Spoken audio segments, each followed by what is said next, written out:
Rinku sir ने क्या पढ़ाया? अच्छा, पूछ रहे थे तो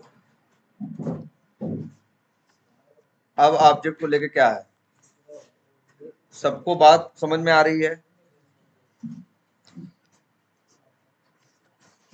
देखो फिर वही कह रहे हैं, ले दे के कुछ। अच्छा, तुम लोगों को ये भी है, अभी हम लोग प्रोग्राम चलाते होंगे, प्रोग्राम चलता होगा, चलने के बाद क्या होता होगा, ज्यादा से ज्यादा मान लो तुम्हारा मेथड है या क्लास है, जो भी ऑब्जेक्ट है, जब तुम चलाते होगे तो तुम ये देखते होगे जब चल रहा है तुरंत 1 मिनट 2 मिनट में चीजें क्या हो गई, 1 मिनट भी कहाँ लगता होगा। अभी तुम्हारा प्रोग्राम 10 सेकंड में भी नहीं लगता होगा, 2-4 सेकंड के अंदर ही चलता होगा और खत्म हो जाता है ना।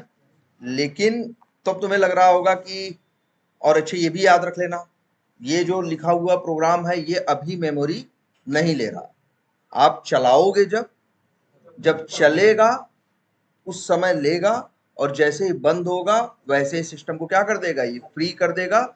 जो भी मेमोरी लिया होगा ये सब कुछ क्या कर देगा, फ्री कर देगा। तो ये बात याद रखना। लेकिन अब जैसे अब जैसे हम ही लोग हैं, अब हम लोग ने जो ऑटोमेशन कर रखा है 2-4 साल में, उसको चलाओ तो 12-12 14-14 घंटे लगते हैं, 15 घंटे लगते हैं। मतलब तब वहां पे तुम्हें ये देखना पड़ेगा उसी सिस्टम पे प्रोग्राम तुम्हारा क्या हो रहा है। एक ही प्रोग्राम नहीं लिखा गया है ना, हजारों लाखों लिखेगा, हजार सॉरी सैकड़ों टेस्ट केस ऑटोमेट किए गए हैं। ठीक है, हजारों टेस्ट केस ऑटोमेट किए गए हैं। तो वो जब चलता है तो उस टाइम पे वो मेमोरी कितनी लेता है, उस टाइम पे वो मतलब कर रहा है ना, 12-12 14-14 15-15 घंटे चलता है। जैसे तुम्हारे टेस्ट केस, तुम लोगों को टेस्ट केस का आइडिया है ना, मैनुअल टेस्ट केस का आइडिया अब है सबको। तो टेस्ट, हाँ थोड़ा बहुत है तो मतलब एटलीस्ट ये जानते हो टेस्ट केस क्या है। टेस्ट केस क्या है, कुछ नहीं, बस टेस्ट केस क्या है, किसी चीज को टेस्ट करने के लिए टेस्ट के लिखे गए टेस्ट के स्टेप्स और उनकी क्या और टेस्ट केस के स्टेप्स और क्या एक्सपेक्टेड वैल्यू, यही ना है ना। इन्हीं का जो कलेक्शन है वही क्या है, टेस्ट केस है, किसी चीज को टेस्ट करने के लिए। तो एक टेस्ट केस अगर हम लोग लिखते हैं, तो एक टेस्ट केस को लिखने के बाद जब हम टेस्ट केस क्या करते हैं, चलाते रन करते हैं, तो मैनुअल के थ्रू कितना टाइम लगता है, मैनुअल के थ्रू हो सकता है कितना लगता है, 10 मिनट लगता है। ऑटोमेशन से उसी टेस्ट केस को टेस्ट होने में, चीजों को टेस्ट करने में कितना टाइम लगता है, 2 मिनट लगता है। भाई आदमी करेगा तो धीरे धीरे करेगा ना। अब तुम्हारा स्क्रिप्ट चलेगी तो वो क्या चलेगी, फास्ट चलेगी। तो वही चीज वो 2 मिनट में कर देगी, वही आदमी कितना टाइम लेगा, 10 मिनट लेगा। और ऐसे तुम्हारे पास एक दो टेस्ट केस थोड़ी ना होंगे, 400-500 टेस्ट केस होंगे। अगर 500 टेस्ट केस भी है तुम्हारे पास, सोचो जरा, एक टेस्ट केस चलने में ऑटोमेशन जो किया हुआ है, अभी तुम लोग लग रहा होगा ना, अभी हम ऑटोमेशन किस लिए सीख रहे हैं, ये जावा किस लिए सीख रहे हैं, कि जो टेस्ट केस अभी तुम अगर जैसे टेस्ट केस लिखे थे ना उसमें इंग्लिश में, किस लिए लिखा था, इसीलिए ना कि जब बाद में टेस्टिंग करनी होगी तो इसी को पढ़ेंगे और उसी के हिसाब से चीज को टेस्ट करके देखेंगे। टेस्ट केस क्यों लिखा, क्योंकि ये है कि ढेर सारी चीजें हैं बाद में तुम्हें याद नहीं रहेंगी, इसीलिए भूल जाओगे, इसीलिए चीजें क्या की जाती हैं, लिखी जाती हैं कि जो क्या क्या हम टेस्ट करने वाले हैं ये सारी चीजें हम टेस्ट केस में लिखेंगे। और ऐसे हमारे पास 400-500 क्या होंगे, टेस्ट केस होंगे। अब उन 400-500 टेस्ट केस को मैनुअल टेस्टर भी टेस्ट कर सकता है, लेकिन मैनुअल टेस्टर एक टेस्टर मांग रहा है 10 मिनट एक टेस्ट केस के लिए, तो 500 टेस्ट केस के लिए कितना टाइम चाहिए उसे, भाई 5,000 मिनट चाहिए। 5,000 मिनट को अगर घंटे में कन्वर्ट करोगे तो कितना होगा, सब भाई 60 मिनट का 1 घंटा होता है, मेरे ख्याल से कहीं कितना हो जाएगा, 180 घंटे चाहिए। 80 घंटे का मतलब क्या है, अगर मान लो तुम्हारे पास, नहीं 80 घंटे हैं, पहले फिर सोचो, 80 घंटे 24 घंटे काम थोड़ी ना होगा, काम तो आदमी 8 ही घंटे करता है। ऐसे जोड़ोगे कि अगर एक दिन में काम खत्म कराना हो, 8 घंटे एक दिन में एक आदमी काम करता है, तो 10 आदमी चाहिए। अगर मेरे पास 4 आदमी हैं, मेरे पास कितने आदमी हैं, 4 आदमी हैं, तो भाई ऐसे जोड़ लो, 4 आदमी हैं तो 80/4 कितना, 20, लगभग 2.5-3 दिन का टाइम चाहिए होगा, 3 दिन का टाइम चाहिए होगा इतना पूरा टेस्ट करने के लिए। और यही चीज हम लोग को बार बार करनी पड़ेगी, बार बार चीजों को पूरा क्या करना होता है, टेस्ट करना। अब यही चीज अगर क्या कर दी जाए, तो वही चीज हमें क्या करनी होगी, ऑटोमेट करनी होगी। हम ये चाहेंगे कि जो हम लोग अभी एक आदमी बैठ के टेस्ट केस पढ़ पढ़ के चला चला के देख रहा है, ये काम करने की जरूरत न पड़े। जावा में कुछ ऐसा कोड लिख दिया जाए, वो कोड ही सारी चीजों को टेस्ट करके और उसकी रिपोर्ट दे दे। अच्छा, आदमी है तो 8 ही घंटे काम करेगा ना, लेकिन सिस्टम के साथ ऐसा इशू नहीं। सिस्टम को तो तुम 24 घंटे के लिए चला दो, ये 24 घंटे चलेगा, इसको जब तक बिजली मिलेगी तब तक चलेगा, है ना। प्लस ये एक बार इसमें एफर्ट लगेगा उसको जो भी है कोड लिखने में, इसके बाद ये जो सिस्टम है ये थोड़ी सैलरी मांगता है, लेकिन आदमी है तो उसे सैलरी भी चाहिए, मेडिकल भी चाहिए, इंश्योरेंस भी चाहिए, दुनिया भर की चीजें चाहिए ना। तो इस वजह से तो हम लोगों को क्या करना है, उन चीजों को क्या करना है, ऑटोमेट करना। उसी के लिए हम इस जावा का यूज करेंगे। और जब जावा का यूज करेंगे तो याद रखना, बता तो रहे हैं, मान लो मेरे 500 टेस्ट केस हैं, हम क्या करेंगे, ऐसे थोड़ी ना एक चला देंगे तो चल जाएगा, फिर बैठ के देखेंगे, फिर दूसरा चलाएंगे, फिर बैठ के देखेंगे, इस काम के लिए नहीं। हम ऐसे करेंगे, अगर मेरे पास मान लो कितने टेस्ट केस है, 500, 1000 मिनट लगना है। अगर हम घंटे की बात करें तो कितना टाइम हुआ, 17 घंटे। कितना टाइम लगना है, 17 घंटे। हम क्या करें, शाम को ऑफिस से निकलते समय 2 सिस्टम 3 सिस्टम पे चला के चले जाए, तो 6-6 घंटे में रिपोर्ट आ जाएगी कि नहीं आ जाएगी। या शाम को 7 बजे ऑफिस निकलने के टाइम पे चला दे 2 सिस्टम पे, सुबह तक सारी रिपोर्ट आ जाएगी। सुबह हम आके देखेंगे सारी रिपोर्ट आई होगी, हम देख लेंगे क्या क्या सही चल रहा है और क्या गलत चल रहा है, क्योंकि रिपोर्ट में सब कुछ लिखा होगा। तो तुम्हारा प्रोग्राम कितनी देर चल, तो ऐसा नहीं है कि तुम बैठ के आप चलाओगे वो 500 टेस्ट केस, तुम एक बार चला के चले जाओगे और वो पहले पहले पहला चलेगा, दूसरा चलेगा, एक एक करके उठाता जाएगा और चलाता जाएगा। तो अगर एक ही सिस्टम पे चला रहे हो तो 16 घंटे तक चलता रहेगा, है ना। तो तुम्हें ये ध्यान देना पड़ेगा कि कौन मेमोरी ले रहा है, कितनी ले रहा है, फ्री कर रहा है नहीं कर रहा है, इसको फ्री करना है नहीं करना है, इस बारे में ढंग से सोचना पड़ेगा।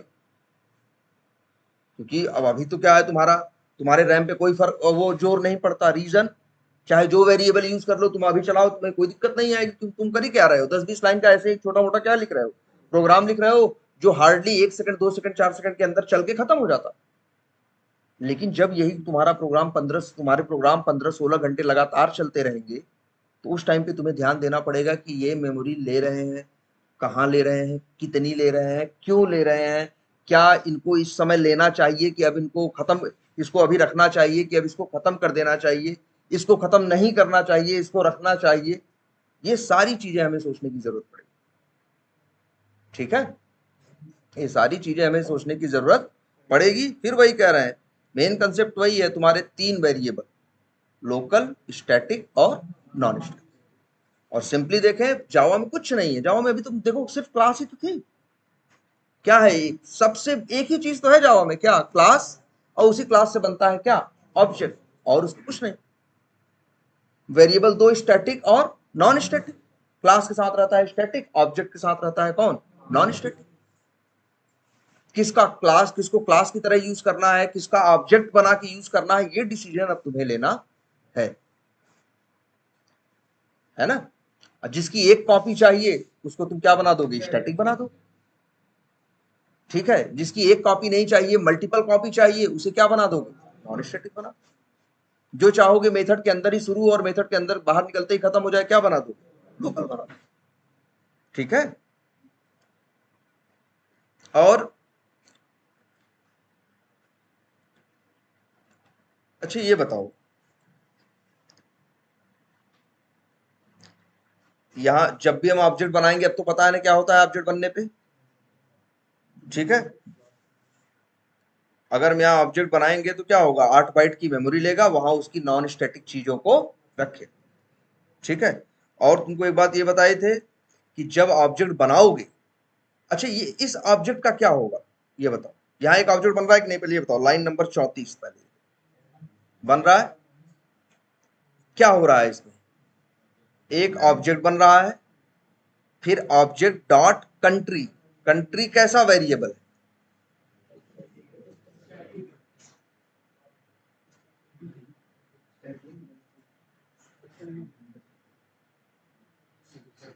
तुम ये देख रहे हो थोड़ा, ये जो वेरिएबल है, ये वेरिएबल है कि मेथड है? ये वेरिएबल है, ये मेथड नहीं है। पहले तो ये याद रखना, ये मेथड नहीं है। मेथड होता तो आगे क्या होते? पैरेंथेसिस होते। पैरेंथेसिस नहीं है तो ये क्या है? वेरिएबल। स्टैटिक है कि नॉन स्टैटिक है? यहां से अच्छा देखें कैसा है, स्टैटिक है। स्टैटिक वैसे तो यहाँ एस लिखा हुआ दिख गया, आप समझ में आ गया। वैसे भी पहचान जाना, स्टैटिक वेरिएबल जो भी होगा या स्टैटिक मेथड, इक्लिप्स में वो थोड़ा तिरछा रहेगा। इससे समझ में आ जाता है कि कंट्री कैसा वेरिएबल है, स्टैटिक। देखो आधार नंबर सीधा सीधा है ना, ठीक है। तो यहाँ क्या कर रहे हैं, एक ऑब्जेक्ट बना रहे हैं। ऑब्जेक्ट कितनी जगह ले रहा है? 8 बाइट।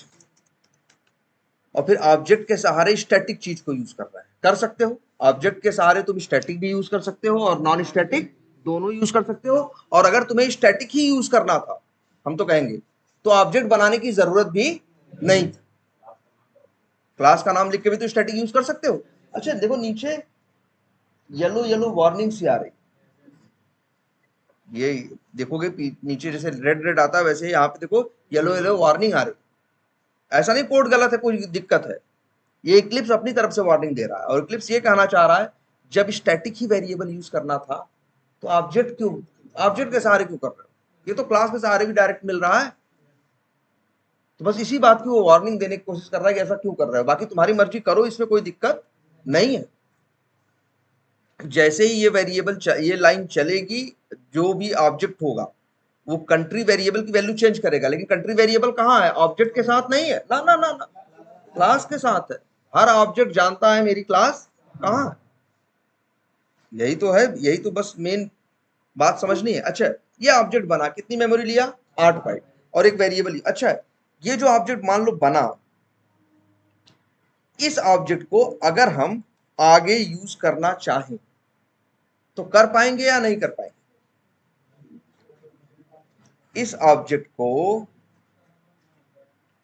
हम यूज कर पाएंगे या नहीं? अच्छा एक लाइन और लिखते हैं, ये यहां क्या लिख दें, मान लो एक्स। बताओ इसका टाइप क्या लिखें? आधार। भाई जो क्लास का नाम है, जिस क्लास का ऑब्जेक्ट बना रहे हो उसी का टाइप। यहां भी ऑब्जेक्ट बन रहा है और यहां भी ऑब्जेक्ट बन रहा है। अच्छा हम ये लिख देते हैं एक लाइन, यहां भी ऑब्जेक्ट बन रहा है। देखो यहां भी ऑब्जेक्ट बन रहा है, यहां भी बन रहा है, यहां भी बन रहा है, यहां भी बन रहा है, यहां भी बन रहा है। हर ऑब्जेक्ट, पहले तो याद रखना, अलग है। हर ऑब्जेक्ट क्या है? अलग है। दिखाया था ना चित्र में, जब भी फिगर हमने बनाया था तो क्या किया था? हर ऑब्जेक्ट क्या है? अलग अलग। कहाँ स्टोर है? रैम में। हर ऑब्जेक्ट कहाँ स्टोर्ड है? रैम में। और ऑब्जेक्ट के पास क्या है? नॉन स्टैटिक मेथड और नॉन स्टैटिक वेरिएबल। एक ऑब्जेक्ट के लिए नॉन स्टैटिक वेरिएबल की वैल्यू कुछ और हो सकती है, दूसरे ऑब्जेक्ट के लिए नॉन स्टैटिक वेरिएबल की वैल्यू क्या हो सकती है? कुछ और। जैसे अगर हम यहां लिख दें new Aadhaar dot Aadhaar number equal to 100, तो क्या मतलब हुआ? इस ऑब्जेक्ट के लिए आधार नंबर की वैल्यू क्या है? 100 है। कौन से ऑब्जेक्ट? जो ये है। इस ऑब्जेक्ट के लिए नहीं। अगर तुम सोचो, हम यहां देखो, एक्स के पास भी क्या है? आधार क्लास का ऑब्जेक्ट ही तो है। अगर हम यहां लिखें एक्स डॉट, या लिखें, चलो प्रिंट करें एक्स डॉट आधार नंबर, तो क्या ये 100 आएगा? वो इस ऑब्जेक्ट के लिए 100, इसके लिए नहीं। तो हर ऑब्जेक्ट क्या है? अलग अलग। और अब एक चीज सबसे बड़ी याद रखना, कि ये जो ऑब्जेक्ट बना, ठीक है, इसमें तुमने क्या डाला, या फिर सिर्फ इतना लिख दे,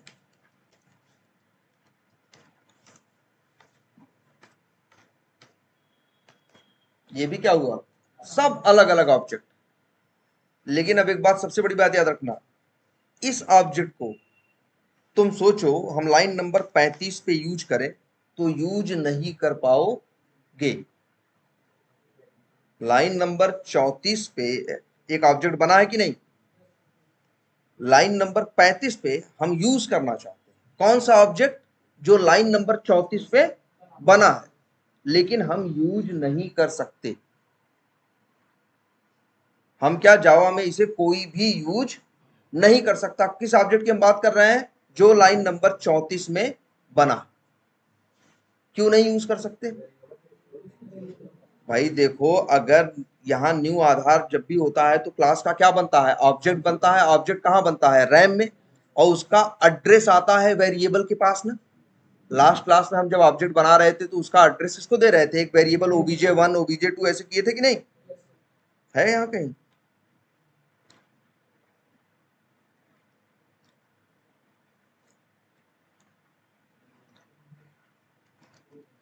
हाँ है, वो दूसरी क्लास में है। लेकिन चलो यही देखो, ये देखो। हाँ, ये देख रहे हो ना? ये देखो ऑब्जेक्ट बन रहा है, लेकिन ये ऑब्जेक्ट कहाँ बन रहा है? रैम में। मेमोरी कितना ले रहा है? 8 बाइट ले रहा है। सारे नॉन स्टैटिक मेथड है, सारे नॉन स्टैटिक वेरिएबल है। लेकिन इस ऑब्जेक्ट को स्टोर तो तुम रैम में कर रहे हो, लेकिन उसका एड्रेस एक वेरिएबल में रख नहीं रहे हो। तो इस ऑब्जेक्ट को तुम फिर कभी आगे यूज नहीं कर पाओगे। ये देखो, एक ऑब्जेक्ट यहां भी बन रहा है ना? बन रहा है कि नहीं बन रहा? इस ऑब्जेक्ट को हम आगे यूज कर पाएंगे। क्यों? क्योंकि इस ऑब्जेक्ट का एड्रेस हमने एक्स नाम के वेरिएबल में स्टोर कर दिया। अब जहां जहां भी एक्स हम यूज करेंगे, वहां वहां भाई एक्स जहां भी हम यूज करेंगे तो एक्स के पास इस ऑब्जेक्ट का एड्रेस है। अब ये ऑब्जेक्ट हम यूज कर पाएंगे। लेकिन इस ऑब्जेक्ट को लाइन नंबर 34 पे जो ये ऑब्जेक्ट बन रहा है, इसको लाइन नंबर 35 में हम यूज नहीं कर सकते। ये याद रखिए, सबसे बड़ी बात है। क्यों नहीं कर सकते? क्योंकि ऑब्जेक्ट तो हमने बनाया, लेकिन उसका एड्रेस वेरिएबल में स्टोर ही नहीं किया। तो यूज कैसे करोगे भाई? चाहे जैसे अगर हम लिखें इंट a इक्वल टू 100, तो क्या मतलब? 100 गया रैम में, और उसके पास एड्रेस, उसका एड्रेस किसके पास आए? ए के पास। अब जहां जहां 100 चाहिए तुम ए को यूज करोगे, वहां वहां 100 मिलेगा, क्योंकि ए के पास उसका एड्रेस है। सेम वैसे ही यहाँ पे भी क्या हो रहा है भाई? ये 100 है, ये जाके कितनी मेमोरी ले रहा है? ये डेटा टाइप है, ये कितनी मेमोरी ले रहा है? 4 बाइट। यहां इस लाइन में क्या हो रहा है? आधार क्लास का क्या बन रहा है? ऑब्जेक्ट बन रहा है। ये कितना ले रहा है भाई? 8 बाइट। कहां ले रहा है? रैम में ले रहा है। और उसका एड्रेस किसके पास आ रहा है? एक्स के पास। अब एक्स जो है, जहां भी तुम किसको यूज करोगे? एक्स को। तो तुम्हें कौन सा ऑब्जेक्ट मिलेगा? यही। भाई एक्स यूज करोगे तो एक्स के पास किसका एड्रेस है? इसी ऑब्जेक्ट का। तो इस ऑब्जेक्ट को तुम आगे भी यूज कर पाओगे। यहां देखना, सब याद रखना, यहां जितनी लाइनों में न्यू आधार लिखा हुआ है, जहां जहां न्यू आधार लिखा हुआ है, न्यू लिख पढ़ेगा, क्लास का नाम पढ़ेगा, तो ऑब्जेक्ट बनाएगा। वो एक कंप्लीटली क्या होगा? अलग ऑब्जेक्ट होगा। वो अपना 8 बाइट क्या लेगा? अलग लेगा। ये ऑब्जेक्ट देखो, दोनों सेम ही क्लास के ऑब्जेक्ट है, लेकिन दोनों क्या है? अलग अलग ऑब्जेक्ट। तुम ही देख रहे हो। अगर हम यहां लिख दें X dot Aadhaar number equal to क्या? 500। तो ये जो ऑब्जेक्ट है, जिसका एड्रेस किसके पास है? एक्स के पास है, उसके आधार नंबर में क्या होगा? 500। अगर हम एक्स डॉट करके कोई मेथड कॉल करेंगे, जैसे क्रिएट आधार या मान लो गेट आधार नेम, तो या इस आधार नेम मेथड में जो यूज होगा वेरिएबल, उसकी वैल्यू क्या होगी? 500। लेकिन ऐसा किसके साथ होगा? इस ऑब्जेक्ट के साथ। इस ऑब्जेक्ट के साथ नहीं। क्लियर है ये बात? तो जब भी हम ऑब्जेक्ट बनाते हैं तो याद रखो, अगर ऑब्जेक्ट बनाया आपने और उसको स्टोर नहीं किया, तो उस लाइन, जैसे भी देखो, इस लाइन में भी ऑब्जेक्ट बन रहा है ना, इस लाइन में भी ऑब्जेक्ट बन रहा है ना। ये जैसे ही ये लाइन चलेगी, लाइन नंबर 42, ऑब्जेक्ट बनेगा, ठीक है, बनेगा। ये लाइन पूरी चलेगी, लेकिन इसके बाद जो ये ऑब्जेक्ट बना था एक लाइन पहले, उसको तुम यूज नहीं कर पाओगे। लेकिन अगर तुम ऐसे कर दो, इस ऑब्जेक्ट को जैसे,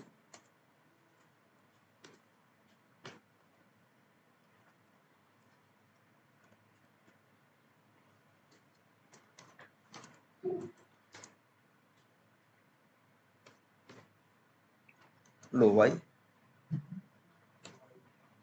देखो ऑब्जेक्ट अब भी वही है, ऑब्जेक्ट इससे थोड़ी ना बनता है यार। ऑब्जेक्ट किससे बनता है? किससे बनता है? ऑब्जेक्ट पहले भी बन रहा था, ऑब्जेक्ट अब भी बन रहा है। अब लेकिन इस ऑब्जेक्ट को तुमने एक वेरिएबल में क्या कर लिया है? स्टोर कर लिया। अब आगे इस ऑब्जेक्ट को जब जब तुम्हें इस ऑब्जेक्ट को यूज करने की जरूरत पड़ेगी, तुम इस वेरिएबल को क्या करोगे? यूज करोगे। तो ये बात क्लियर हुई। तो ऑब्जेक्ट बनाएंगे हम, बनाने के बाद क्या करेंगे? एक वेरिएबल में स्टोर करेंगे। ठीक है। अच्छा एक बात ये बताओ, ये एक ऐसा वेरिएबल है डेटा टाइप है, चलो ठीक है, किस टाइप का? स्टैटिक, नॉन स्टैटिक, लोकल, क्या है? एक ऐसा वेरिएबल, बोलिए भाई। लोकल है ना, इतना भाई देखो लोकल की परिभाषा क्या बताएगी? जो वेरिएबल किसी मेथड के अंदर डिक्लेयर होता है वो क्या होता है? लोकल वेरिएबल होता है। तो ए कहाँ है? मेथड के अंदर। किस मेथड के अंदर? ये देखो मेन मेथड के अंदर। तो ये मेन मेथड का क्या है? Local variable. ये कब तक रहेगा? जब तक मेन मेथड चलता रहेगा। जैसे ही मेन मेथड से क्या निकलेगा? बाहर निकलेगा, ये वेरिएबल क्या हो जाएगा? खत्म। ठीक है, काम करते पहले से।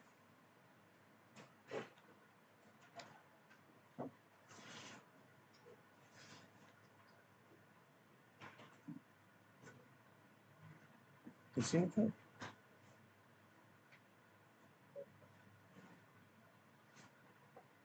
इसी में लास्ट क्लास में क्लास ली थी।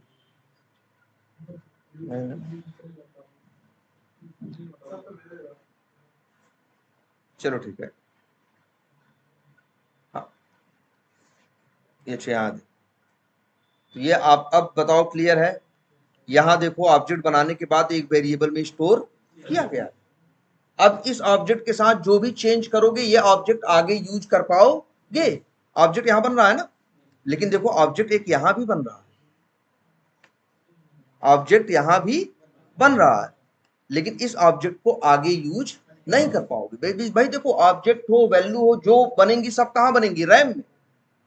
सब कहां बनेंगी? रैम में। और जैसे ही लेकिन रैम में बनेंगे, रैम में जगह लेंगे, लेकिन तुम यूज किसको कर पाओगे? जिसका एड्रेस तुम्हारे पास होगा। एड्रेस किसके पास होता है? वेरिएबल के पास। एड्रेस किसके पास होता है? वेरिएबल के पास। क्या करो? वही कर। कोई ऐसा नहीं, तो तुम देखोगे कि तुम्हें ऐसे बनाने का सही बताया, कोई फायदा नहीं। क्या मतलब हुआ इसका? तुमने ऑब्जेक्ट बनाया और फिर उसको यूज नहीं किया। ठीक है, तो इसका कोई मतलब नहीं है। सच्चाई है कि ये इस लाइन का कोई ऐसा खास मतलब नहीं है, लेकिन हाँ फिर भी एक मतलब हो सकता है। या ये मतलब यहां देखो इसलिए है ना कि ऑब्जेक्ट, न्यू से ऑब्जेक्ट बनेगा, लेकिन इस बने हुए ऑब्जेक्ट को आगे तुम तभी यूज कर पाओगे जब वो किसी वेरिएबल के पास स्टोर होगा।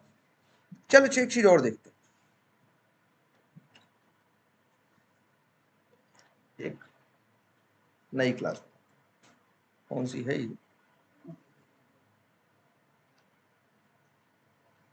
यही है ना, क्लास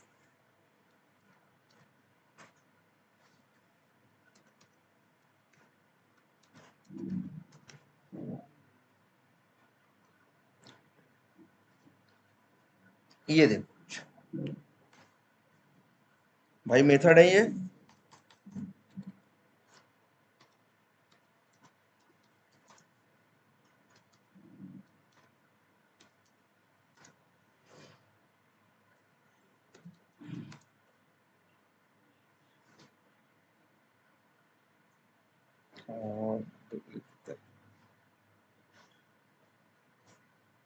और क्या रखते हैं?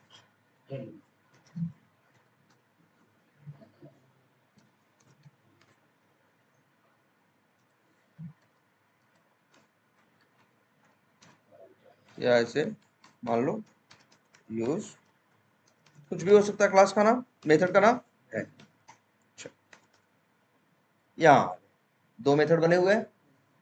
ये बताओ, क्या यहां हम ये नहीं लिख सकते न्यू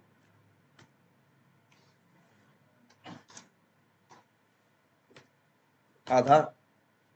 लिख सकते हैं, ठीक है। अच्छा, अब बताओ हम रन करेंगे तो कितने ऑब्जेक्ट बनेंगे? हम रन करेंगे तो कितने ऑब्जेक्ट बनेंगे? क्यों भाई? अरे यहीं से रन होगा। वही तो, अरे लो, हाँ अब रन कर दिए तो बताओ, रन कर दिए, रन करेंगे जब तो कितने ऑब्जेक्ट बनेंगे? क्यों? तो नीचे वो वाला तो लिखा ही नहीं है ना पूरा स्टेटमेंट। क्या? नहीं देखो, पहले से देखो, जब पहली बात देखो, ये ऑब्जेक्ट कब बनेगा? जब ये लाइन चलेगी। ये लाइन कब चलेगी? जब ये मेथड चलेगा। भैया इसी मेथड के अंदर ये लाइन लिखी है ना। अब ये मेथड तो मेन मेथड में कॉल नहीं हो रहा है, तो चलेगा ही नहीं। भाई रन करोगे तो कौन चलेगा? Main method. मेन मेथड में कुछ लिखा ही नहीं है, जब लिखा ही नहीं है तो भाई ये कहां से चल जाएगा बताओ? ये तो तब चलता ना जब यहाँ एक मेथड कॉल किया जाता, क्या? यूज आधार। अब कहें तो अब ये होगा भैया, यहां से क्या करें हम? रन करें। रन करेंगे तो कौन रन होगा? Main method. देखो मेन मेथड, जब मेन मेथड रन करने आएगा तो किस पे आएगा? लाइन नंबर 6 पे आएगा। लाइन नंबर 6 पे जब पढ़ेगा तो आएगा मेथड के अंदर।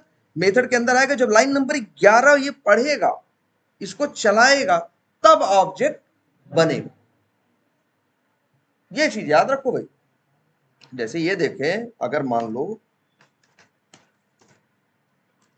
यहां लिखा हुआ है, अब बताओ, अब रन करें तो रन करेंगे तो क्या होगा? पहले मेन मेथड चलेगा ना। मेन मेथड चलेगा तो लाइन नंबर 7 पे आएगा कि 6 पे आएगा? 6 पे आएगा ना यार, पहले 6 चलेगा। जब 6 चलेगा, मान लो जिस समय 6 चल रहा होगा, तो उस समय ऑब्जेक्ट बनेगा नहीं। जब लाइन नंबर 7 पे आएगा, ये पढ़ेगा यूज आधार, तो मेथड के ऊपर मेथड को चलाने आएगा। अब इसकी लाइन नंबर जब 12 ये पढ़ेगा, तब ऑब्जेक्ट बनेगा। ठीक है, बनेगा कहां बनेगा भाई? रैम में। कहां बनेगा? रैम में। मेमोरी कितनी लेगा? 8 बाइट। लेकिन ये जो ऑब्जेक्ट बना, ये किसी वेरिएबल में हमने स्टोर नहीं किया। तुम्हें बताओ, किया? नहीं किया। जब नहीं किया है तो ये रैम में स्टोर तो होगा, लेकिन इस ऑब्जेक्ट को हम यूज नहीं कर पाए। मान लो इस ऑब्जेक्ट को हमको इसी अभी 2-3 बार यूज करना हो, इस ऑब्जेक्ट जो हमने बनाया है, तो क्या करेंगे हम? तब हम ऐसे लिखेंगे, इसको एक वेरिएबल के अंदर क्या करेंगे? स्टोर करेंगे। मान लो एडी नाम रख दिया। अब इसके बाद एडी डॉट क्रिएट आधार। मान लो 3 चीज मांग रहा है, चलो नाम कुछ भेज दिया और कुछ भी लिख दिया, चलो जो भी है, क्रिएट आधार कर दिया। एडी डॉट, मान लो फिर कर दिया क्या? गेट आधार डीओबी। फिर एडी डॉट गेट आधार नेम। ये लो। अब देखो क्या हो रहा है।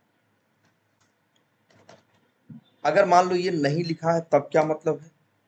अगर मान लो ऐसे लिखा है, अब क्या मतलब है? अब ये चलेगा तो ऑब्जेक्ट बनेगा, लेकिन ऐसे ऑब्जेक्ट को तुम यूज नहीं कर पाओगे। लेकिन अगर तुम चाहो तो इस ऑब्जेक्ट को एक वेरिएबल में क्या कर दो? स्टोर कर दो। और इसके बाद उस वेरिएबल को हम कितनी बार यूज कर रहे हैं? 3 बार यूज कर रहे हैं कि नहीं? ये जो मेथड कॉल हो रहा है, चाहे क्रिएट आधार हो, चाहे गेट आधार डीओबी हो, चाहे गेट आधार नेम हो, ये सारे नॉन स्टैटिक है ना यार। ये तो ऑब्जेक्ट के सहारे ही चलेंगे ना।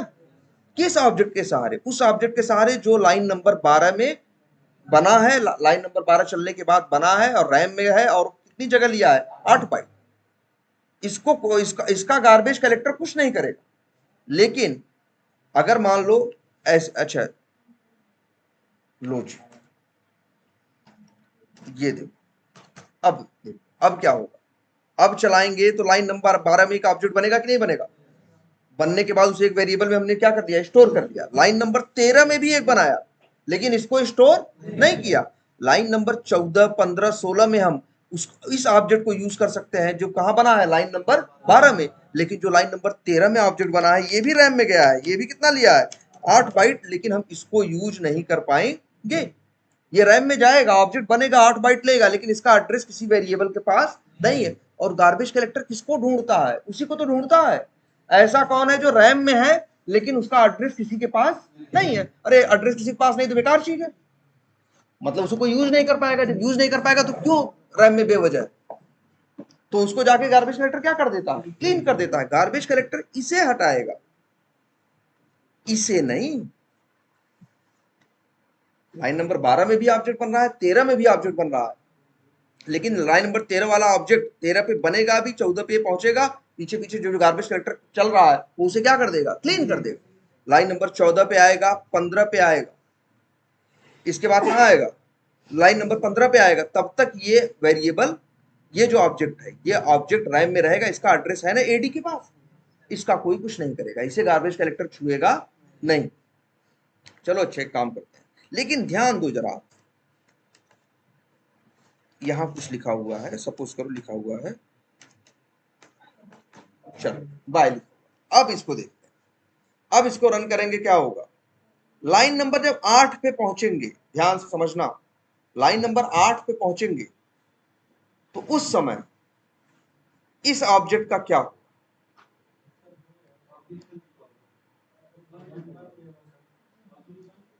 देखो लाइन नंबर 6 पे जब पहुंचेंगे तब तक तो ये मेथड चला ही नहीं है, तो इसकी कोई बात ही नहीं। जब लाइन नंबर 7 पे आएगा तो क्या होगा, यूज आधार नाम का मेथड कॉल होगा, तब इसको चलाने यहां आएगा। यहां जब लाइन नंबर 13 पे आएगा तब ये ऑब्जेक्ट बनाएगा, लाइन नंबर 14 पे आएगा तब ये ऑब्जेक्ट एक और बनाएगा। दो ऑब्जेक्ट यहां बने, एक का एड्रेस एडी के पास है, एक का एड्रेस किसी के पास नहीं। जैसे ही ये ऑब्जेक्ट, अब भाई इसका एड्रेस किसी के पास नहीं है तो गार्बेज कलेक्टर इसे क्या कर देगा, क्लीन कर देगा। अब एडी डॉट क्रिएट आधार चलेगा, चलेगा, फिर एडी डॉट, मतलब ये क्या हुआ, एडी भाई क्रिएट आधार मेथड किसके पास है, ऑब्जेक्ट के पास तो है, किस ऑब्जेक्ट वाला चलेगा, इस ऑब्जेक्ट वाला चलेगा, इस वाला नहीं चलेगा, इस ऑब्जेक्ट वाला नहीं चलेगा, कौन सा चलेगा, इस ऑब्जेक्ट वाला चलेगा। और इसके बाद जैसे जैसे मान लो लाइन नंबर 17 ये चला दिया, चलाने के बाद ही तो जब मेथड ये कंप्लीट कर लेगा तभी तो कहां पहुंचेगा, जब ये मेथड लाइन नंबर 7 भाई चलेगा तो क्या करेगा, मेथड कॉल करेगा, मेथड को पूरा चलाएगा। अब कहां आएगा, लाइन नंबर 8, और यहां क्या प्रिंट करेगा, बाय। लेकिन वही तो हम कहना चाह रहे हैं, जैसे ही ये मेथड से बाहर, अच्छा ये एडी कैसा वेरिएबल,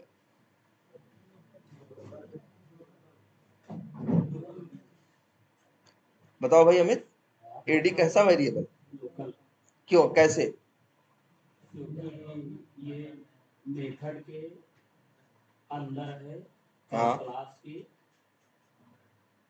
बाहर। नहीं, अरे भाई क्लास के अंदर अंदर जुआ मत बोलो, और कोई ऐसी मुश्किल चीज नहीं है। सबसे बड़ी बात यह है, तुम है बड़े बेसिक अपने, फिर वही कह रहे हैं ना, अपना जो बेसिक कॉमन सेंस होता है सबसे पहले उसी का इस्तेमाल करो, बजाय कि किसी चीज को याद करने के या दिमाग पे ये जोर डालने के कि यार क्या उस समय सुना था, वो वर्ड पे मत जाओ, अपने बेसिक उसका यूज करो। अगर हम पूछें कि एडी क्या है, तो एडी सिंपल सी बात है, एक वेरिएबल है। भाई वेरिएबल किसी भी टाइप का हो सकता है, ऐसा थोड़ी ना कि वेरिएबल हमेशा इंट ही होगा या स्ट्रिंग ही होगा। वेरिएबल, ये एडी एक वेरिएबल है, किस टाइप का है, आधार टाइप का, ठीक है।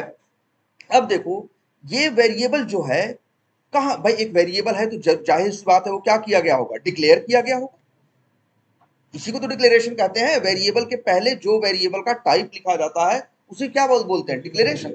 ये डिक्लेरेशन कहाँ किया गया है, मेथड के अंदर, क्लास के बाहर नहीं यार, क्लास के अंदर तो मेथड है ना, और मेथड के अंदर ये डिक्लेरेशन किया गया है ना।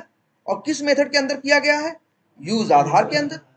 तो अगर हमको कहेंगे तो हम कहेंगे जो ये एडी है ये यूज आधार मेथड का लोकल वेरिएबल है, इस तरह से कह रहे हैं। बेसिक अपने वही कह रहे हैं ना, बेसिक कॉमन सेंस पहले यूज करो। तो एडी क्या है भाई, यूज आधार क्लास का लोकल वेरिएबल है। जैसे ही लाइन नंबर 6 चलेगी ये चलाने आएगा यार, चलाने के बाद जैसे ही मेथड से बात, अच्छा ये बताओ लोकल वेरिएबल है ना, एक बात और बताई थी ना, याद करो, कि जब भी किसी मेथड के अंदर आता है तो एक बॉक्स बनाता है, उसी के अंदर लोकल वेरिएबल रखता है। तो भैया अगर ऐसे लिख दो तुम, भाई ये भी लोकल वेरिएबल है और ये भी लोकल वेरिएबल, ये इन टाइप का है, ये आधार टाइप का है तो दोनों ही लोकल वेरिएबल ना। जब लाइन नंबर 9 पे आएगा, ये मेथड चलाएगा, बॉक्स बनाएगा, जैसे ही लाइन नंबर 10 पढ़ेगा तो उसमें बी नाम का वेरिएबल रखेगा। लाइन नंबर 11 पढ़ेगा तो उसमें क्या रखेगा, एडी नाम का रखेगा। लेकिन जैसे ही मेथड से बाहर निकलेगा, तो हमने बताया है ना, वो बॉक्स खत्म हो जाता है, उस मेथड के अंदर जो भी लोकल वेरिएबल्स थे क्या हो जाते हैं, सारे खत्म हो जाते हैं ना। तो बताओ इस 200 का क्या। भाई सोचो, फिर कह रहे हैं चलाओगे, लाइन नंबर 6 पे आएगा, जब यहां लाइन नंबर 10 पे पहुंचेगा तो 200 रैम में डालेगा और एड्रेस इसको देगा बी को, और इसके बाद आगे बढ़ेगा। ये लाइन चलेगी तो न्यू करके ऑब्जेक्ट बनाएगा और एड्रेस इसको देगा एडी को। अब ये बी और एडी दोनों यूज आधार के क्या है, लोकल वेरिएबल। ये जो है इसने 4 बाइट लिया ना यार, इस ऑब्जेक्ट ने 8 बाइट लिया ना, इस ऑब्जेक्ट ने 8 बाइट लिया ना, और इसके बाद यहां ये कोड चल रहा है। देखो मेथड मेमोरी नहीं लेता, मेमोरी कौन लेता है, वैल्यू या ऑब्जेक्ट। ये 200 लेगा और ये जो ऑब्जेक्ट है ये लेगा, ये जो ऑब्जेक्ट है ये लेगा। अब लेकिन देखो, तो 4 और 8 12 और 8 20, कितने बाइट हो गए, 20 बाइट हो गए कि नहीं हो गए। लेकिन जैसे ही मेथड से बाहर निकलेगा, ये बी भी खत्म हो जाएगा और ये एडी भी खत्म हो जाएगा। जब लोकल वेरिएबल खत्म हो जाएगा, बी और एडी खत्म हो जाएंगे, तो बी के पास ही तो 200 का एड्रेस था और एडी के पास ही तो न्यू आधार का एड्रेस था। जब बी खत्म और एडी खत्म, तो 200 का एड्रेस और उस ऑब्जेक्ट का एड्रेस किसी के पास नहीं रह जाएगा, और गार्बेज कलेक्टर क्या कर देगा, क्लीन कर देगा। यार ये तो हम समझाए थे शुरू में, आखिर हम लोकल वेरिएबल बड़ी अच्छे वेरिएबल होते हैं। हम 90% जो यूज करते हैं वेरिएबल, 90 नहीं 98% वो वेरिएबल्स क्या होते हैं, लोकल होते हैं। क्योंकि उनकी सबसे अच्छी बात ये होती है कि वो जब मेथड में आता है, लाइन आते हैं, वो उनकी लाइन चलती है तो वो पिक्चर में आते हैं, और जैसे ही वो मेथड से बाहर निकलते हैं, सारे वेरिएबल क्या हो जाते हैं, खत्म हो जाते हैं। उन वेरिएबल्स के पास जिन वैल्यूज का, जिन ऑब्जेक्ट का एड्रेस था, वो भाई उनका अब किसी के पास एड्रेस रह जाता, उनको क्या करता है, वो गार्बेज कलेक्टर क्लीन कर देता है, मेमोरी क्या हो जाती है, फ्री हो जाती है। ये 20 बाइट जिसे मान लो, ये तो हम समझाए भी थे, आप लोगों को याद करिए। जैसे यूज आधार आप 3 बार कॉल कर रहे हैं ना, जब हर बार जब ये चलेगा तो ये 20 बाइट लेगा, लेकिन 20 बाइट लेगा, लेकिन जैसे ही मेथड से बाहर निकलेगा वो 20 बाइट फ्री भी कर देगा। भाई 20 बाइट किसने लिया है, इस वैल्यू ने, इस ऑब्जेक्ट ने, इस ऑब्जेक्ट ने, इन तीनों ने मिलकर 20 बाइट लिया है ना। इन्हीं का एड्रेस बी और एडी के पास ही था। जब न बी बचा न एडी बचा, तो उनका एड्रेस किसके पास है, किसी के पास नहीं है। उनको क्या कर देगा गार्बेज कलेक्टर, क्लीन कर देगा, मेमोरी क्या कर देगा, ये 20 बाइट फ्री कर देगा। फिर ये लाइन नंबर 7 पे आएगा, 7 जब चलाएगा तो फिर ये अंदर आएगा, जब अंदर आएगा तो फिर ये मेमोरी लेंगे 20 बाइट, चलते समय फिर कितनी लेंगे, 20 बाइट। लेकिन जैसे मेथड से बाहर निकलेंगे सारा खेल खत्म। क्लियर है ये बात। तो ये याद रखो कि ये जो ऑब्जेक्ट बना है, कौन सा, ये कब तक रहेगा, हाँ भाई ये जब तक ये मेथड के अंदर रहेगा। जैसे ही मेथड से बाहर निकलेगा, क्यों आप अब देखो, ऑब्जेक्ट नहीं जानता वो कैसे खत्म होगा कैसे नहीं खत्म होगा, ये डिपेंड करता है वो किस वेरिएबल में रखा गया है। अगर जिस वेरिएबल में रखा है, भाई देखो वैल्यू थोड़ी डिसाइड करती है कि हम कब तक रहेंगे कब तक नहीं रहेंगे। अगर वही वैल्यू, जैसे इधर देखो, ये बी कहां रखा गया है, 200 कहां रखा गया है, बी में, ये लोकल वेरिएबल है तो मेथड से बाहर निकलते ही खत्म हो जाएगा।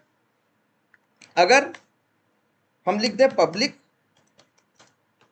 स्टैटिक इंट बी, अब बताओ बी क्या है, अब तो ये बी स्टैटिक वेरिएबल है, इसके पास किसका एड्रेस है, 200 का।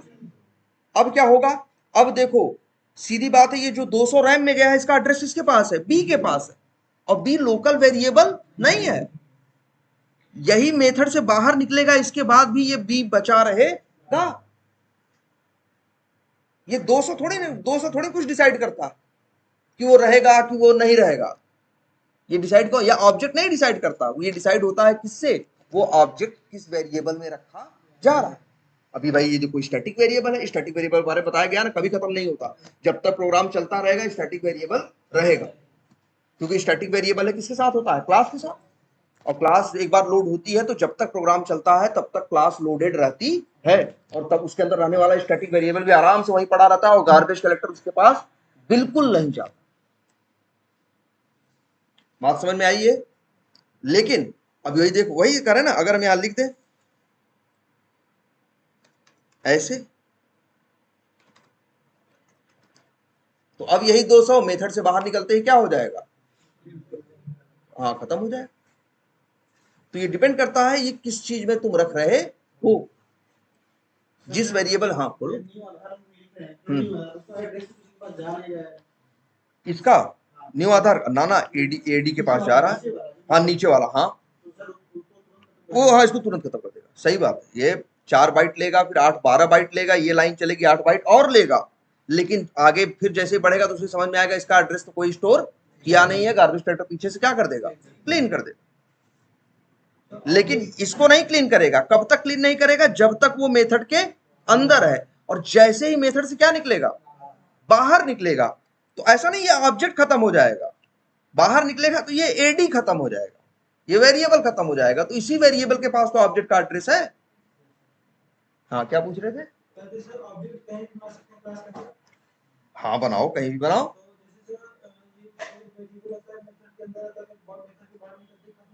हाँ अच्छा, ऑब्जेक्ट मेथड के बाहर रहेगा तो कैसे खत्म होगा? चलो जैसे इनका कहने का मतलब है, जैसे क्या कहना चाह रहे हो तुम कि जैसे मान लो क्या कहना चाह रहे हो, कुछ ऐसा पब्लिक बाहर मतलब दूसरे क्लास का, हाँ मेथड के बाहर कहाँ, यहाँ पे, यहाँ, अच्छा क्लास के अंदर यहाँ ऐसे, लो जी बना दिए। पहली बात तो देखो स्टोर हो रहा, ये पहली बात तो क्या दे रहा है, एरर दे रहा। ऑब्जेक्ट क्यों बनाते हो, ऑब्जेक्ट बनाने के बाद ऑब्जेक्ट को क्या करते हो, यूज करते हो, ठीक है। यूज क्या करते हो ऑब्जेक्ट का, ऑब्जेक्ट का ये यूज करते हो तुम कि ऑब्जेक्ट के सहारे कोई मेथड क्या करते हो, कॉल करते हो कोई काम करने के लिए। तो कोई काम करने के लिए जो लाइन कॉल करते हो वो लाइन हमेशा किसी मेथड के अंदर होनी चाहिए। हाँ ऐसे जरूर लिख सकते हो, जैसे हम मान लो लिख दें लिख दें ए लिख दें, या लिख दें मान लो ओ बी। ध्यान से देखो क्या लिख रहे हैं, पब्लिक स्टैटिक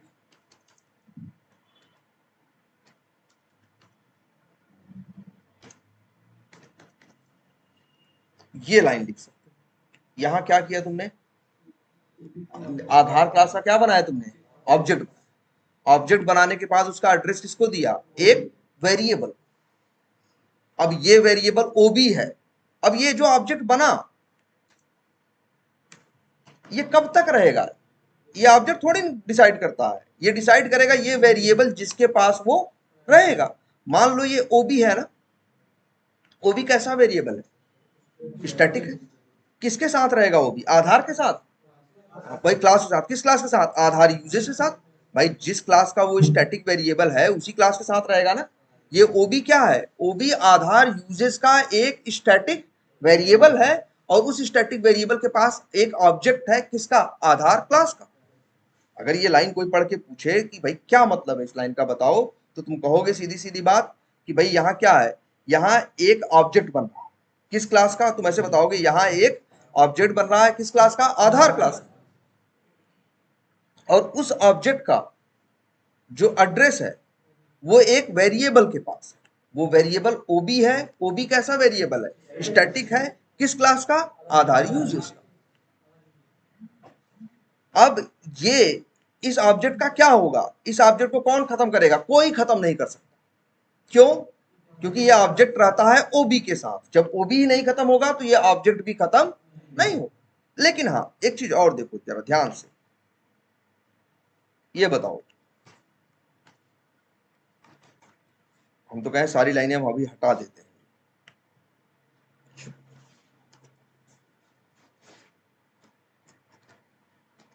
ये देखो, इतनी बात समझ में आ रही है? 4 लाइन ये हमने क्या कर दी, कमेंट कर दी। कमेंट करने के बाद ठीक है, अब हम यहां ये करते हैं। अच्छा ये अभी हम इसको रन करें तो क्या हो, ना ना रन करोगे सही बात है ये, लेकिन सब कुछ नहीं होने के लिए भी मेन मेथड चलेगा। मेन मेथड पे कुछ नहीं लिखा है इसलिए कुछ नहीं होगा ना। लेकिन उसके पहले क्या आधार यूजेज नाम की क्लास नहीं लोड होगी? होगी ना। अगर इसको अभी हम रन करें तो भाई ये मेन मेथड भी क्यों चल पाता, क्योंकि भाई सबसे पहले ये मेन नहीं पढ़ेगा, सबसे पहले क्या पढ़ेगा, क्लास का नाम। क्लास का नाम पढ़ेगा तो क्लास को क्या करेगा, लोड करेगा।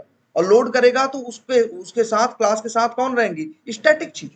और वो स्टैटिक चीजें कौन है, मेन और ओबी और यूज आधार। अगर हम कहें यहां पे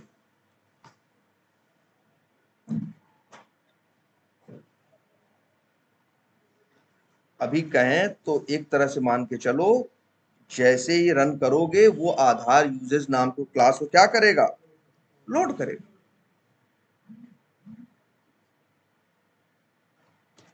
आधार यूजेस क्लास क्या करेगा, लोड करेगा।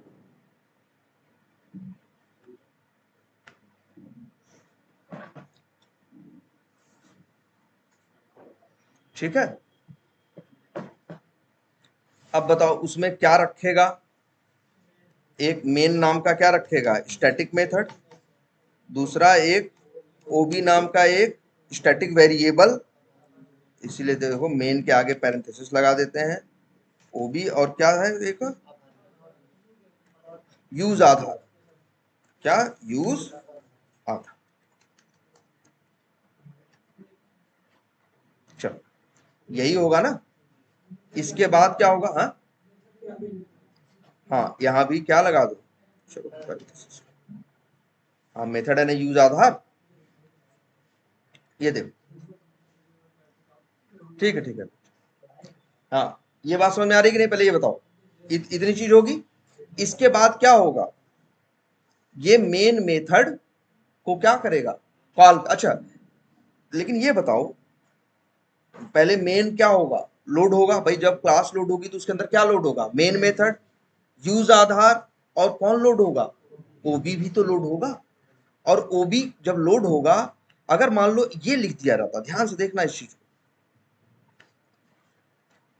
ऐसे लिखा गया होता, तब भी ओबी वेरिएबल लोड होता। लेकिन वेरिएबल ओबी वेरिएबल कैसा वेरिएबल है, स्टैटिक है, ठीक है, डिक्लेयर्ड है, और क्या है, नॉट इनिशियलाइज्ड है। इनिशियलाइज्ड नहीं है।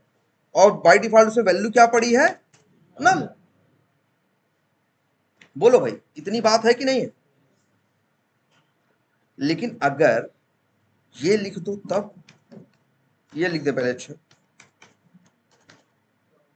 एरर दे रहा है ना। वो कह रहा है भाई ये 100 वो क्या लिख रहे हो यहाँ पे, ये ओबी वेरिएबल है, किस टाइप का है, आधार टाइप का। वेरिएबल से पहले उसका टाइप होता है ना। तो यहाँ पे 100 200 थोड़ी रख सकते हो, यहाँ क्या रख सकते हो, न्यू आधार। ठीक है, अब जब यहां लिख सकते हो क्या, अब यहां देखो, अब अगर अब हम यही बात करें, इसको रन करें तो अब क्या होगा, जब मेन लोड होगा, ओबी लोड होगा, तो ओबी में डिफॉल्ट वैल्यू नल नहीं लोड होगी। नल कब लोड होती है, जब स्टैटिक वेरिएबल या नॉन स्टैटिक वेरिएबल को क्या करते हो तुम, सिर्फ डिक्लेयर करते हो। ठीक है, जब तुम क्या करते हो, सिर्फ डिक्लेयर करते हो। अब नल लोड होती है। लेकिन अगर ये लिखा है तो इसका मतलब क्या है, इसे कहोगे स्टैटिक वेरिएबल है, डिक्लेयर्ड है, और क्या है, इनिशियलाइज्ड है, और इसके पास नल नहीं है, नल का एड्रेस नहीं है, इसके पास किसका एड्रेस है, ऑब्जेक्ट का, ठीक है। और इसने मेमोरी कितने ली है, जैसे सारे ऑब्जेक्ट लेते हैं कितना, 8 बाइट। अब बताओ इस ऑब्जेक्ट का क्या होगा, इस ऑब्जेक्ट का कोई कुछ नहीं कर सकता, क्यों, क्योंकि ये स्टैटिक, ये अच्छा ये कब हुआ, चलो यहां बना देते हैं, चला ध्यान से देखना इस चीज।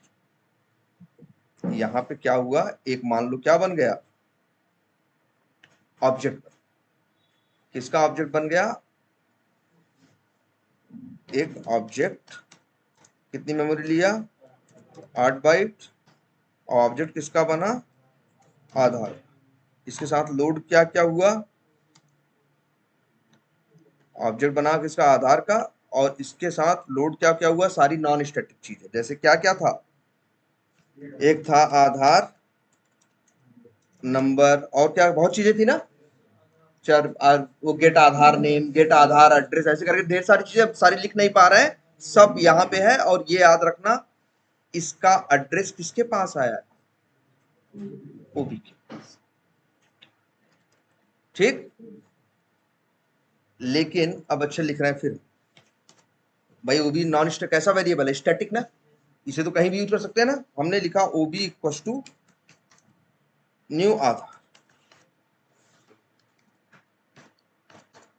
अब क्या होगा, अब रन करोगे, देखो फिर से कह रहा है, रन करोगे तो पहले क्लास क्या होगी, लोड होगी। जब लोड होगी तो स्टैटिक मेथड और स्टैटिक वेरिएबल्स क्या होंगे, लोड होंगे। ये एक ऑब्जेक्ट बनेगा, 8 बाइट मेमोरी लेगा। लेकिन इसके बाद जब मेन मेथड चलना शुरू होगा, लाइन नंबर 6 पे आएगा, तो एक नया ऑब्जेक्ट और बनाएगा, एक नया ऑब्जेक्ट क्या करेगा ये, और बनाएगा। ये देखो,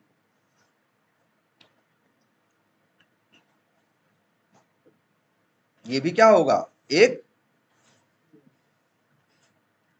ऑब्जेक्ट होगा, कितनी मेमोरी लेगा, 8 बाइट लेगा, किस क्लास का होगा, आधार का। और इसके पास भी सब कुछ वही होगा, क्या, आधार नंबर, और फिर क्या, गेट आधार नेम, क्रिएट आधार, है नहीं सब कुछ। चलो यार, चलो ठीक है, ऐसे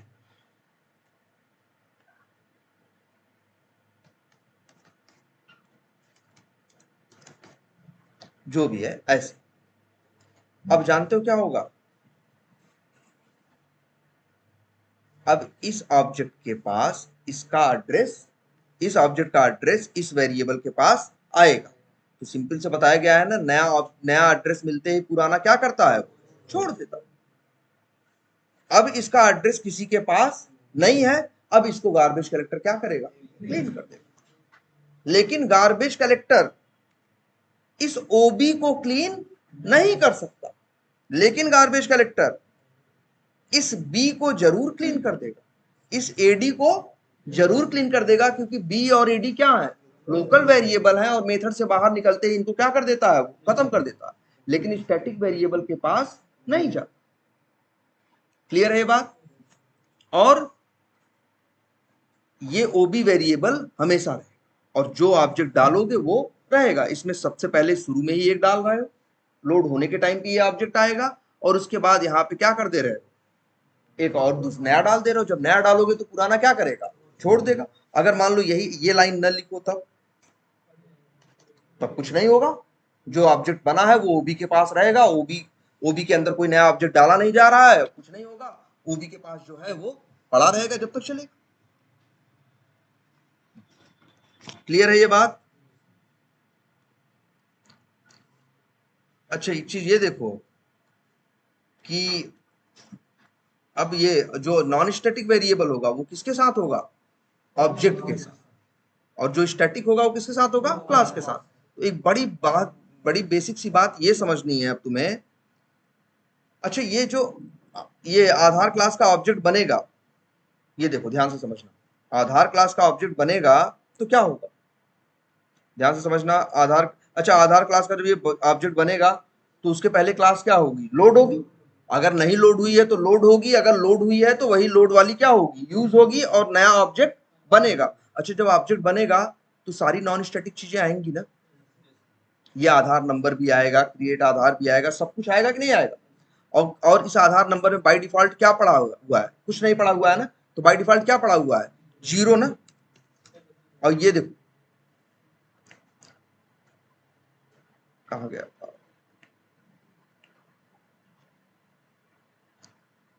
अब तुम जब लिखोगे एडी डॉट क्रिएट आधार तब क्या होगा भाई बताओ? एडी मान लो ये ऑब्जेक्ट बना है, यही ऑब्जेक्ट है, तो इसका मेथड कौन सा कॉल होगा? क्रिएट आधार। जब क्रिएट आधार कॉल होगा तो इस आधार नंबर में जिसमें बाय डिफॉल्ट क्या पड़ा है?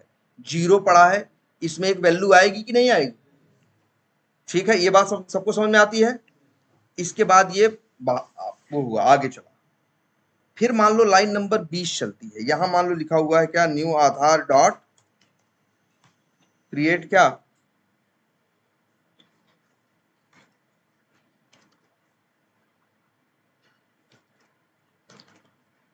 यहां भी एक ऑब्जेक्ट बन रहा है कि नहीं बन रहा? और इसके थ्रू, इस ऑब्जेक्ट के थ्रू भी क्रिएट आधार कॉल हो रहा है कि नहीं कॉल हो रहा है? जब ये ऑब्जेक्ट बनेगा तो इसके लिए 8 बाइट क्या होगा? इसका आधार नंबर तो क्या होगा? अलग होगा ना। इसका आधार नंबर अलग है, इसका आधार नंबर क्या होगा? अलग होगा। जैसे ही क्रिएट आधार चलेगा इसके पास आधार नंबर में कोई वैल्यू आएगी ना। ठीक है, इतनी बात सबको समझ में आ रही है? अब ये चीज सबसे बड़ी देखो, तब जब न्यू करके आधार बनाओगे और ये क्रिएट आधार या ये मेथड, तो सिर्फ आधार क्लास का ऑब्जेक्ट ही 8 बाइट नहीं लेगा, इस ऑब्जेक्ट के अंदर जो नॉन स्टैटिक वेरिएबल रहता है वो भी तो लेगा मेमोरी अपनी। इंट है तो कितनी लेगा? 4 बाइट ये भी तो लेगा। अब ये देखो सबसे अच्छी बात कि जैसे ही ये लाइन नंबर 20 चली, देखो अच्छा काम करते हैं, फिर से देखते हैं यहां पे। मान लो यहां पे एक तरह से क्या हुआ, एक ऑब्जेक्ट यहां बन गया, एक ऑब्जेक्ट यहां बन गया, और ऑब्जेक्ट के अंदर, ऑब्जेक्ट के अंदर आधार के क्या आ गए?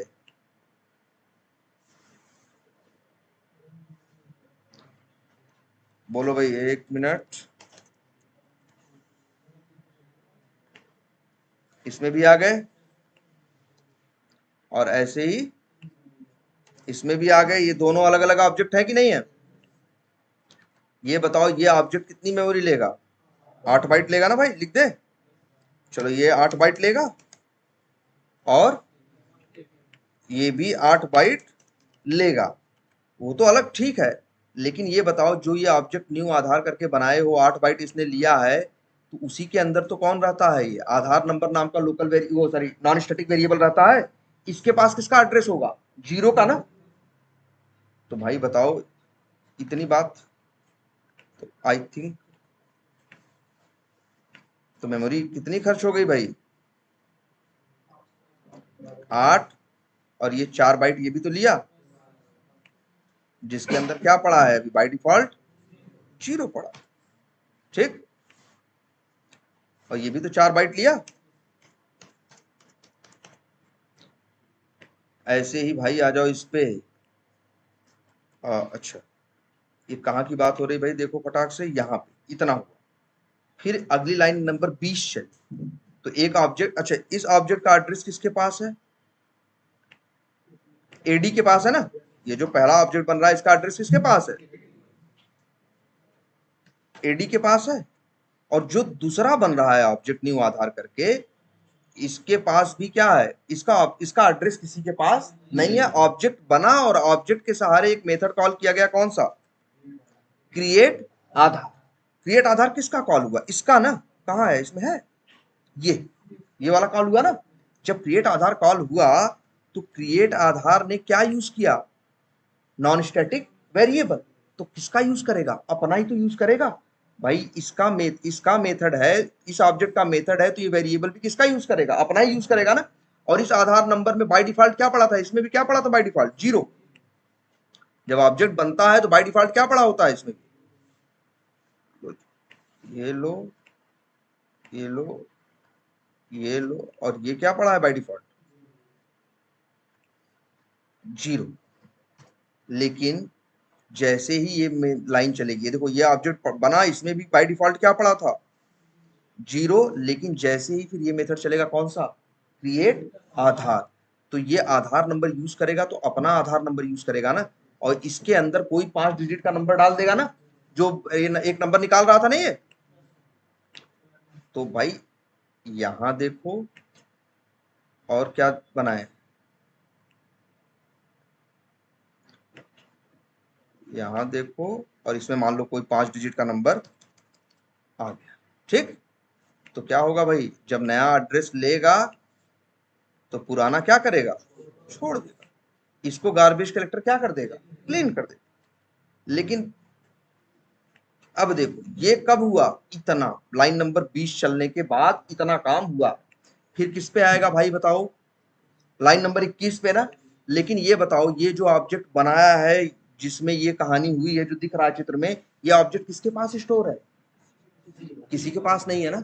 तो गार्बेज कलेक्टर आएगा, इस ऑब्जेक्ट को क्या कर देगा, क्लीन कर देगा ना। तो क्या बस ये ऑब्जेक्ट ही क्लीन होगा, इसी ऑब्जेक्ट के पास तो ये आधार नंबर था, उसी में तो 45,500 क्या था, 66 था, सब खत्म हो जाएगा।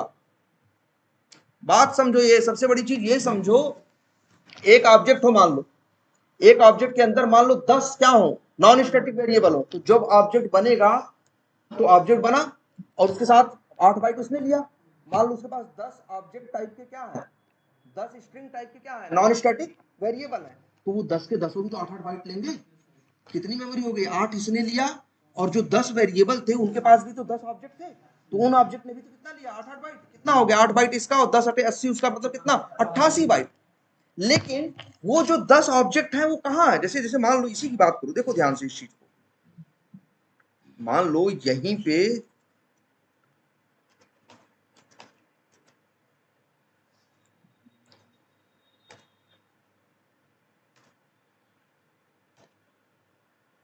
यहां कितने वेरिएबल है बताओ, 4 है ना। जब तुम आधार का ऑब्जेक्ट बनाओगे तो ये चारों वेरिएबल भी तो लोड होंगे, चारों के पास जीरो का एड्रेस रहेगा ना, 4 4 बाइट सब लेंगे ना, कितना हो गया, 4 चौक 16 और 8 24। लेकिन ये जो 4 वेरिएबल हैं ये किसके साथ रहेंगे, आधार के ऑब्जेक्ट के साथ ना। भाई ये 4 वेरिएबल किसके साथ रहेंगे बताओ, मान लो अगर अभी हमने यहां लिख दिया, तो अब क्या होगा, आधार नंबर भी रहेगा और 3 वेरिएबल और भी रहेंगे, कौन कौन से, कौन कौन, एम एन ओ, एक एम रहेगा, एक कौन रहेगा एन, और एक कौन रहेगा ओ। और तीनों के पास 0 0 का एड्रेस है ना। या मान लो अगर यहां लिख दे तो,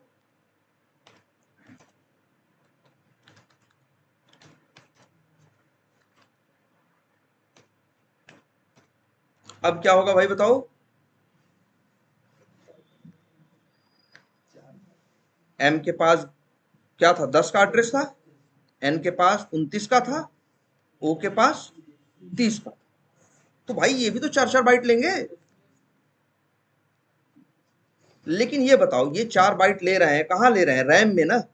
इनका एड्रेस किसके पास है बताओ, इसका एड्रेस किसके पास है, एम के पास, एन के पास, ओ के पास। इसका एड्रेस किसके पास है, आधार नंबर के पास। ये लोग कहां रहते हैं, ऑब्जेक्ट में। मान लो जब ये ऑब्जेक्ट ही खत्म हो जाएगा तो ये लोग नहीं खत्म हो जाएंगे। तो इन वैल्यूज का एड्रेस किसके पास है, किसी के पास ना ना, ऑब्जेक्ट भाई, इनका इनका एड्रेस किसके पास था, ऑब्जेक्ट के वेरिएबल के पास। जब ऑब्जेक्ट खत्म तो वेरिएबल भी खत्म, जब वेरिएबल भी खत्म तो ये जो चीजें हैं इनका एड्रेस किसी के पास नहीं रह गया ना। तो गार्बेज कलेक्टर इन्हें भी क्लीन कर देगा। बात समझो, सबसे बड़ी बात एक ये है कि ऑब्जेक्ट खत्म हो सकता है, ऑब्जेक्ट एक वेरिएबल के पास रहता है, या ऑब्जेक्ट जैसे यहां देखो, ये देखो यहां ऑब्जेक्ट बन रहा है ना, ये बताओ ये ऑब्जेक्ट यहां बन रहा है, इसको स्टोर नहीं कर रहे हैं, ये तो बनते ही खत्म हो जाएगा ना। इसी ऑब्जेक्ट के अंदर तो वो 4 वेरिएबल थे, और वो चारों भी अलग अलग क्या लेके बैठे थे, मेमोरी। जब ऑब्जेक्ट खत्म हो गया तो वेरिएबल भी खत्म हो गया ना। जब वेरिएबल खत्म हो गए तो जिन जिन जिन वैल्यूज की मेमोरी लेके रखे तो उनका कोई मतलब बचा, गार्बेज कलेक्टर उसे भी क्या कर देगा, क्लीन कर देगा। यही तो बड़ी अच्छी चीज है नॉन स्टैटिक वेरिएबल की, कि वो ऑब्जेक्ट के साथ रहता है। ऑब्जेक्ट को तुम खत्म भी कर सकते हो। ऑब्जेक्ट, अब जैसे ऑब्जेक्ट कैसे खत्म कर सकते हो, जैसे यहां देखो स्टोरी नहीं किया, खत्म हो गया। इस वाले ऑब्जेक्ट को देखो भाई, ये भी बनेगा तो इसके साथ भी 4 वेरिएबल लोड होंगे। ये रहेगा कब तक, जब तक इस मेथड के अंदर रहेगा। जैसे ही मेथड से बाहर निकलेगा तो एडी खत्म हो जाएगा ना। एडी खत्म हो जाएगा तो इस ऑब्जेक्ट का एड्रेस किसी के पास रहेगा नहीं। तो इस ऑब्जेक्ट को गार्बेज कलेक्टर क्या करेगा, क्लीन कर देगा। जब ये ऑब्जेक्ट खत्म हो जाएगा तो इसके रहने वाले वो जो 4 नॉन स्टैटिक वेरिएबल है वो भी खत्म हो जाएंगे। जब वो खत्म हो जाएंगे तो जो 20, 29 और 30 की वैल्यू लेके बैठे थे उनका भी एड्रेस किसी के पास नहीं रह जाएगा, तो क्या हो जाएगा, वो भी खत्म हो जाएंगे। लेकिन यही अगर स्टैटिक रहते हैं तो वो क्या होते हैं, स्टैटिक तो कभी खत्म ही नहीं होता। नॉन स्टैटिक की बड़ी अच्छी चीज ये है कि नॉन स्टैटिक रहता है कहाँ, किसके साथ, ऑब्जेक्ट के साथ। ऑब्जेक्ट को हम जब तक चाहे यूज करें, इसके बाद हम आगे यूज नहीं, मतलब उसका एड्रेस हम आगे, जैसे मान लो ये ऑब्जेक्ट बना, ये ऑब्जेक्ट बनेगा, सारी कहानी से शादी होगी, MNO आएंगे, आधार नंबर आएगा, 5-5 बाइट 4-4 बाइट लेंगे, सब कुछ होगा। लेकिन जैसे ही मेथड से क्या होगा, बाहर निकलेगा, इस ऑब्जेक्ट का एड्रेस एडी के पास था ना, एडी खत्म तो ऑब्जेक्ट को खत्म करने आ जाएगा।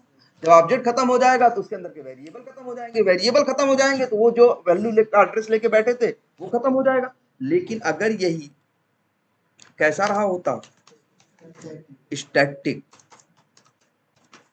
अब क्या होता, मान लो दो स्टैटिक होते, दो नॉन स्टैटिक, तो जानते हो क्या होता, ये M और N का कुछ नहीं बिगड़ता, क्योंकि ये MN और क्या है, स्टैटिक है, ये ऑब्जेक्ट के साथ तो थे ही नहीं, ये तो किसके साथ थे, क्लास के साथ थे। वो M और N यहाँ पे कौन रहते, दो स्टैटिक है ना, M और N क्या है, स्टैटिक है ना, तो ये यहाँ नहीं रहेंगे, ये कहाँ रहेंगे, ये जो ऑब्जेक्ट बना है, ऑब्जेक्ट से पहले एक क्लास भी तो रही होगी, पहले तो क्या लोड हुई होगी, पहले तो क्लास लोड हुई होगी ना। M और N का कुछ नहीं बिगड़ेगा, लेकिन ये O और ये आधार नंबर ये क्या हो जाएंगे, खत्म हो जाएंगे। तो नॉन स्टैटिक वेरिएबल का बड़ी अच्छी बात ये है कि ऑब्जेक्ट के साथ रहते हैं, ऑब्जेक्ट खत्म हुआ तो वो भी अपने आप क्या हो जाएंगे, खत्म हो जाएंगे। देखो ऐसा कई कई बार होगा कि एक क्लास होगी, उस क्लास के अंदर तुम 50 नॉन स्टैटिक वेरिएबल यूज कर, जब उसका ऑब्जेक्ट बनाओगे तो कितनी मेमोरी लेगा भाई, 8 बाइट तो ये लेगा। अब 50 वेरिएबल्स के पास जो वैल्यू या जो ऑब्जेक्ट है वो भी लेंगे, मान लो उस 50 में से कुछ डेटा टाइप है और कुछ क्या है, ऑब्जेक्ट है, तो मान लो वो मेमोरी लेके बैठे, मान लो ऑन एवरेज 50 है, मान लो 400 बाइट ले लिए, तो 8 बाइट इसका और 400 बाइट उसका, टोटल मेमोरी कितनी खर्च हुई, 408। लेकिन सबसे बड़ी बात है, वो जो 400 बाइट ले रहे हैं कौन, 50 वेरिएबल, वो इसी ऑब्जेक्ट के साथ तो लगे हुए हैं।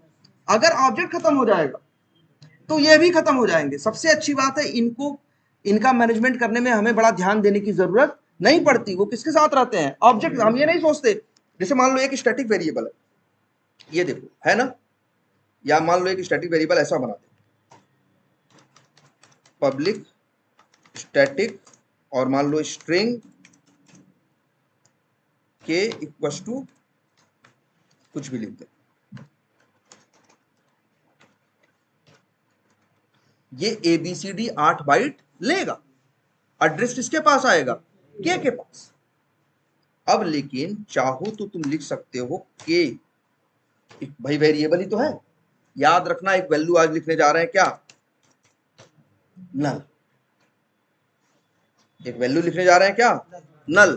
तो अब क्या होगा, के पास एड्रेस किसका आएगा, नल का, ठीक है, के पास